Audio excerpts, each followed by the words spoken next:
आपकी कथा क्या है, हम किसे कथा माने और किसे कथा ना माने।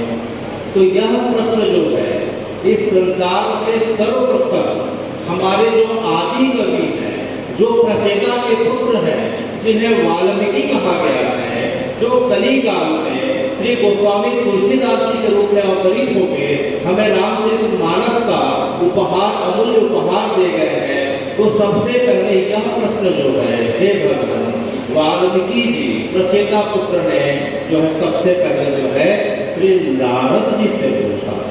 तो नारद जी से उन्होंने जो है, जब एक बार नारद जी से उनकी भेंट होती है, जब वाल्मीकि जी तमसा नदी के किनारे जो है, जब राम जी का वनवास का समय पूरा हो गया, रावण उद्धार के पश्चात अयोध्या जी के राज सिंहासन पे आरूढ़ हो जाते हैं और तमसा नदी के किनारे जो सरयू जी से करीब करीब 17 किलोमीटर की दूरी पे आज भी मौजूद है, आज भी जिसका अस्तित्व है, वहाँ उनकी नारद जी से एक बार भेंट होती है और नारद जी से उन्होंने कहा कि हे नारद जी, मैं आपसे कुछ प्रश्न पूछना चाहता हूँ।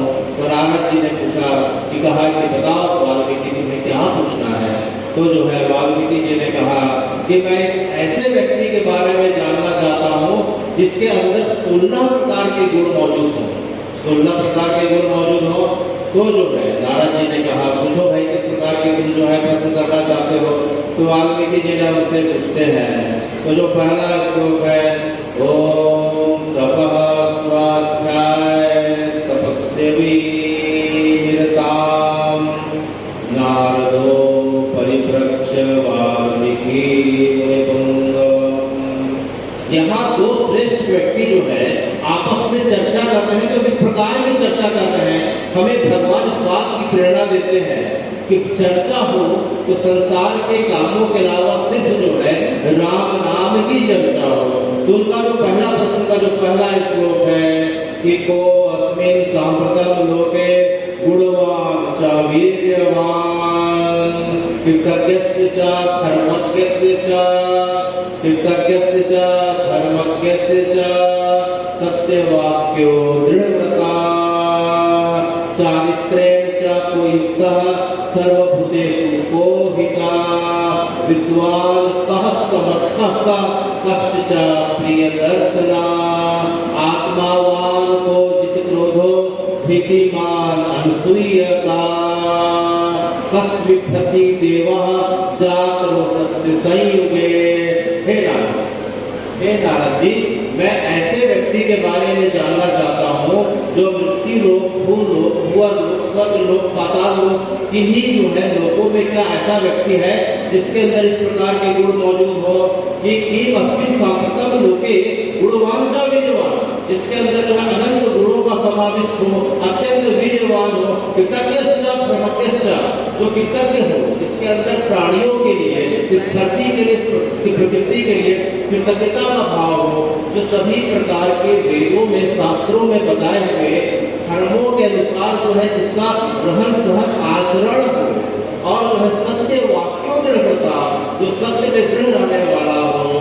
और इस प्रकार से हे नारद जी, चारित्र्य को युक्ता, जिसका चरित्र जो है अत्यंत उज्जवल हो, जिसकी चारित्रिक आभा जो है सूर्य से भी ज्यादा जो है प्रस्फुटित हो रही हो, चारित्र्य को युक्ता सर्वभूतेषु को हिता, जो संसार के सभी प्राणियों का हित चाहने वाला हो, चाहे चर हो चाहे अचर हो, चाहे स्वेदक हो, अंडक हो, पिंडक हो, जलचर हो, सभी प्रकार के प्राणी हो मनुष्यों के अलावा, जिसके अंदर जो है सभी प्राणियों के अंदर करुणा हो, दया हो, प्रेम की भावना हो, विद्वान का समर्थक का, जो अत्यंत विद्वान हो, शास्त्रों में पारंगत हो और साथ में समर्थ हो, और जो है वह चाहे तो प्रिय दर्शना, और जो है हे नारद जी, हमें बार बार उसे देखने की, जानने की, उसे स्पर्श करने की, उसके पास बैठने की हर समय उत्सुकता बनती रहे, ऐसा प्रिय दर्शन व्यक्तित्व कौन है।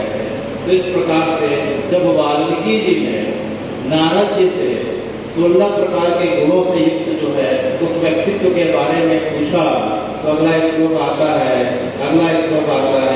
एतद्धि ज्ञातुं परम हि कौतूहल में महर्षि त्वं समर्थो असि ज्ञातुं विधं नरम। हे नारद मुझे इस प्रश्न का उत्तर जानने की अत्यंत इच्छा हो रही है और मुझे पता है कि आप इस प्रश्न का उत्तर जो है तीनों लोकों में देने में आप ही समर्थ है। महर्षि तुम समर्थ हो असी, हे महर्षि आप ही समर्थ है। ज्ञातुम विधम नरम ज्ञातुम विधम परम, आप उस परमात्मा के परम आत्मा के व्यक्तित्व के बारे में आप ही जान सकने में समर्थ लग रहे हो। तो हे ऋषि मेरे प्रश्न का, मेरे शंका का समाधान करें। तो जो है नारद जी ने देखा कि वाल्मीकि जी के अंदर वो जो कृपा आ गई है, वह भाव आ गया है, वह कृतज्ञता वो समर्पण का भाव आ गया है कि अब इन्हें कुछ बताया जाए। तो वाल्मीकि जी को नारद जी ने कहा, इक्ष्वाकु वंश प्रभो रामो नाम जनय स्तुता, नियत आत्मा महावीर्यो पूतिमान प्रीतिमान वशे। कि हे वाल्मीकि जी, आप जिसकी प्रतीक्षा कर रहे हैं वह इक्ष्वाकु वंश में वह जो है राम आ गए हैं। हे भगवान, वो राम कहाँ आ गए हैं? अरे भाई आपके बगल में आ गए हैं। यहाँ से 17 किलोमीटर की दूरी पे अयोध्या जी है, वहाँ जो है उनका पदार्पण हो चुका है। वह संसार के समस्त प्राणियों के आर्तों का नाशन करके, कष्टों को जो है मुक्त करके, अब जो है प्रजा के हित करने के लिए अब अयोध्या जी के सिंहासन पे आरूढ़ हो चुके हैं। तो नियत आत्मा महावीर्यो बुद्धिमान बुद्धिमान वशी। उसके बाद जो है वाल्मीकि जी को जो है नारद जी ने बताया, बुद्धिमान नीतिमान वाग्मी श्रीमान शत्रु निर्बणा, विपुलांशो महाबाहु कंबुग्रियो महाहनु। हे वाल्मीकि जी, वह जो है अत्यंत वीरवान बुद्धिमान नीतिमान और श्रीमान, श्री जी के साथ युक्त है। राम जी कभी अकेले नहीं है, राम जी हमेशा श्री जी के साथ युक्त माने जाते हैं। जिस प्रकार से जो है कृष्ण जो है श्री जी राधा जी के साथ युक्त है, नारायण लक्ष्मी जी के साथ युक्त है। इन तीनों का नाम भले अलग अलग हो, हे भगवान कुल मिला के श्री जी ही का स्वरूप है। तो राम जी जो है श्रीमान है, श्रीमान का जो है श्री जी जानकी के साथ जो युक्त है। और बुद्धिमान नीतिमान वाग्मी, वह बातचीत में इतने प्रवीण है कि उनके बातचीत की विद्या को देखते हुए उनके शत्रु भी उनके वश में हो जाते हो। और तो और विपुलांशो कंबुग्रियो महाहनो, उनकी भुजाएं बड़ी चौड़ी चौड़ी है और जब युद्ध में जाते हैं युद्ध के मैदान में तो उनकी भुजाओं को फड़कते हुए देख के दुश्मनों के जो है इस प्रकार से प्राण पखेड़ कर जाते हैं। और ऐसे भुजा को विपुलांशो कहा जाता है। तो हे राम जी, विपुलांशो महाग्रियो कंबुग्रियो महाहनो, आपकी गर्दन शंखाकार है, आपकी गर्दन पतली है, शंख के आकार की है और आपकी ठुड्डी बड़ी चौड़ी है और आपकी ठुड्डी जो है बड़ी चौड़ी और आपका शंख दिख रही है। और क्या दिख रहा है? तो हे वाल्मीकि जी, नारद जी बताते हैं कि राम जी जो है किस प्रकार के दिख रहे हैं। क्योंकि समय की मर्यादा है इसलिए इस श्लोकों का जो है हम संक्षिप्त जो है एक श्लोक में सुनने जा रहे हैं। महाउरस्को महाश्वासो महाउरस्को महेश्वासो, इस प्रकार से जो है गुढ़ चंद्रु अरंदिमा, महाउरस जिनकी जो है छाती जो है अत्यंत विशाल है, छाती भरी हुई है। महाउरस को महेश्वासो, उनका जो है तीर धनुष अत्यंत विशाल और अत्यंत भयानक और शत्रुओं को त्राण देने वाला है। और जो है गुढ़ चंद्रु अरंदिमा, जो अपने शत्रुओं को मात्र धनुष की टंकार से जो बेहोश कर देते हो, ऐसा उनका धनुष है। अजान बाहु सुशिरा सुललाटा सुविक्रमा। हे राम जी, आपके जो बाਹਾਂ हैं, आपकी जो भुजाएं हैं वो घुटने के नीचे जो है जा रही हैं, इसलिए आपको अजान बाहु कहा जाता है। अजान बाहु सुशिरा सुललाटा सुविक्रमा, आपकी ललाट अत्यंत उन्नत, अत्यंत चौड़ी और अत्यंत चमकीली है। आपका चेहरा आपका अत्यंत तेजस्वी और आकर्षक है। हे राम जी, इस प्रकार की आपकी सुंदरता की हम कहाँ तक बखान करें। मानव को जो है इस प्रकार से हजारों ने कोटिसा कामदेव आपके जो है चरणों की धूल की बराबरी नहीं कर सकते। सकते, इस प्रकार से आपका स्वरूप दिखाई पड़ रहा है। और इसके पश्चात समासंवित्तांगा, आपके एक एक अंगों की बनावट जो है एकदम सम है, ना कोई अंग छोटा है ना कोई बड़ा है। और इसके पश्चात भगवान बताते हैं स्निग्ध वर्णा शोभायमान, स्निग्ध वर्णा प्रतापवान, आपका शरीर का एक एक अंग प्रत्यंग इतना चिकना और इस प्रकार से इतना मुलायम है कि मानो आपके श्री अंगों को छूते ही उसमें जो है गंदी रुधिर की धाराएं जो है टपक पड़ती हो, इस प्रकार से आपका अंग जो है इतना सुकोमल दिखाई दे रहा है। इसीलिए जो है अगले श्लोक में जो बता रहे हैं कि जो है हे राम जी, इस प्रकार से जो है वाल्मीकि जी ने नारद जी से राम जी के 16 गुणों के बारे में पूछा था, लेकिन जो है नारद जी ने जो है राम जी के 68 गुणों के बारे में बता दिया, क्योंकि समय की मर्यादा है, इसलिए अभी हम यही तक सुन पा रहे हैं। तो कुल मिला के कथा का मतलब क्या है?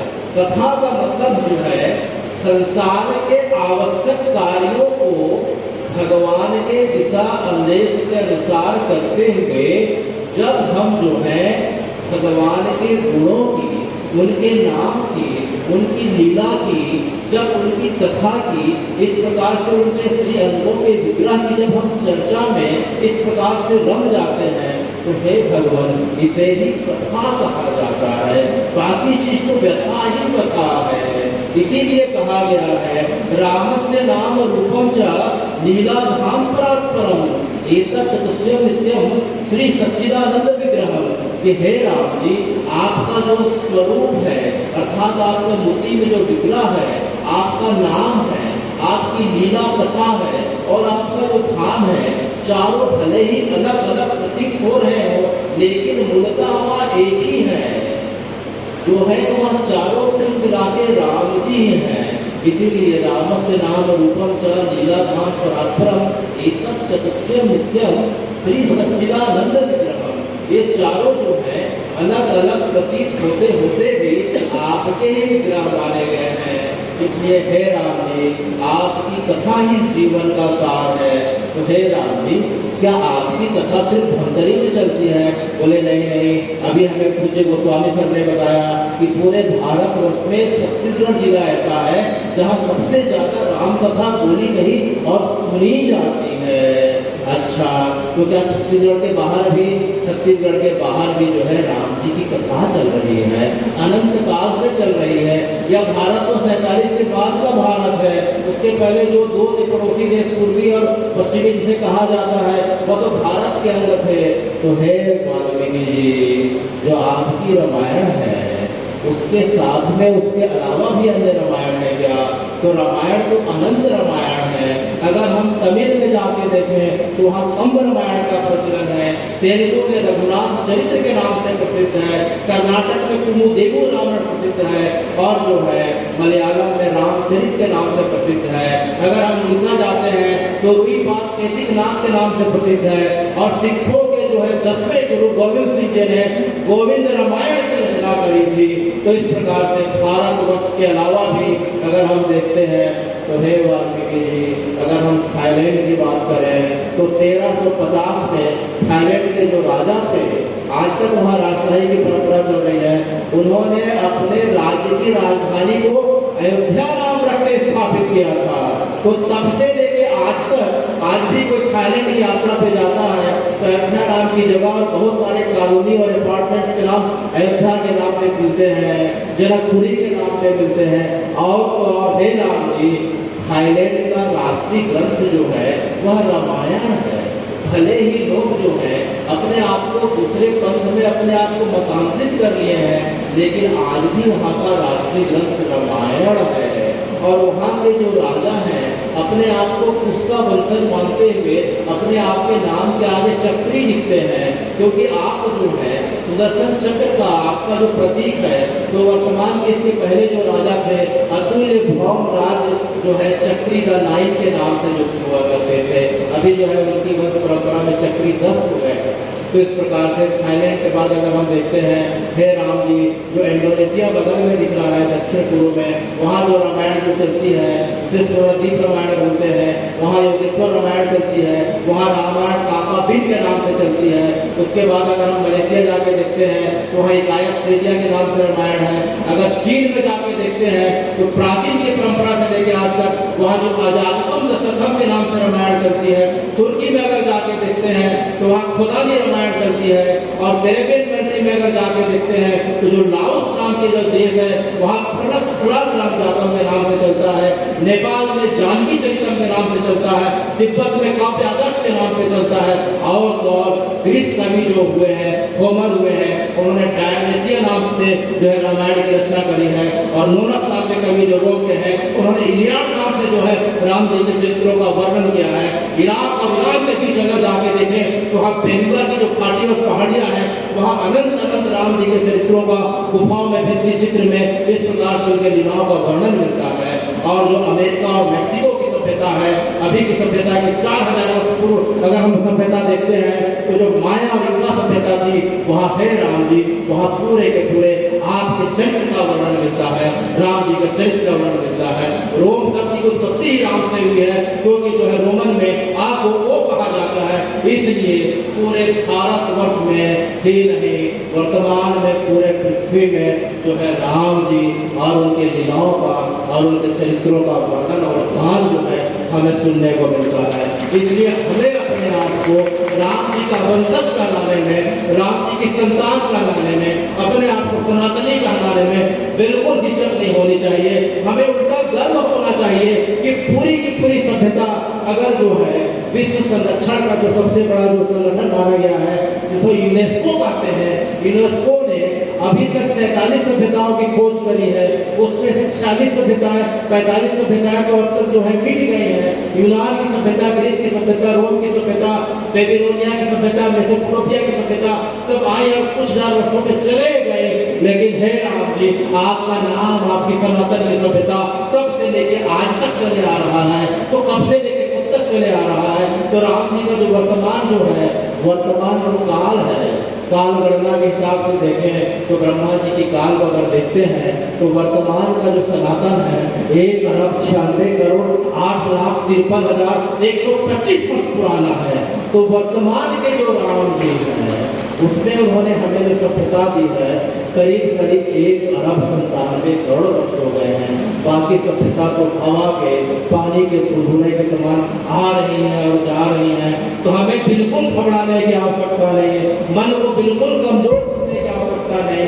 इस प्रकार के हवा के बुलबुले, पानी के बुलबुले तो आते रहते हैं और जाते रहते हैं हे राम जी, लेकिन आपका राम सत्य था, सत्य है और सत्य ही रहेगा। इसी बातों को समय की मर्यादा देखते हुए मैं आप सबको प्रणाम करता हूँ। और जो है आज के मंच में आपने मुझे अवसर दिया और राजमानस संघ के बारे में मेरा ऐसा मानना है कि आने वाले समय में वही संघ राज करेगा जिसके अंदर मानस की शक्ति हो, जिसके अंदर रामचरित मानस घर कर गया हो, जिसके घर घर में राजमानस मानस का जो पाठ होता हो। तो हे राम जी, आप हम सब पे कृपा करें, इस राजमानस संघ पे कृपा करें। और जो अंत में जो है मंच में जो मेरे वरिष्ठ मौजूद है, रामचरित मानस राजमानस संघ के जो अध्यक्ष और संस्थापक श्री अर्जुनपुरी गोस्वामी जी, उनके चरणों में सादर अभिनंदन प्रकट करता हूँ। श्री सियाराम साहू जी, श्री कुमार सिंह दादरा जी, श्री टी.आर. महामल्ला जी, श्री भूषण लाल चंद्राकर जी, श्री योगेश्वर साहू जी, श्रीमती सुरेश्वरी किरण जी, यामिनी साहू जी, मनोहर सिन्हा जी, श्री चंपालाल साहू जी, श्री गुरु शरण जी, मैं आप सबको जो है आज के